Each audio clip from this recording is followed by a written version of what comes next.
Hello, what's up mga ka-lady? Isang maulan na panahon para sa ating lahat. Magluluto po ako ngayon ng sinigang na baboy para sa maulan na panahon. Ito po ang ating mga ingredients. Pakuluan lang po muna natin ang ating karne rito. Nilagyan ko lang po muna siya dyan ng asin at sibuyas. Habang nagpapakulo ako, hinugasan ko na rin po muna ang ating mga gulay. Para mamaya, lagay na lang tayo ng lagay. So, tinimplahan ko lang siya dyan ng mga pampalasa. Tapos, kinuha ko lang muna yung ibang gabi para durugin ko, para medyo lumapot yung ating sabaw.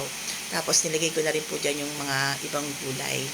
Mag-iingat po tayong lahat kasi sobrang napakalakas po ng ulan ngayon. Kung hindi naman po importante yung mga lakad ninyo, mas maigi na magstay na lang po kayo sa bahay ninyo.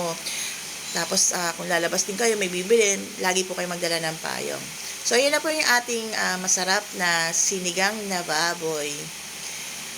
Yan. Kain po tayo. Keep safe everyone. Thank you for watching. Bye!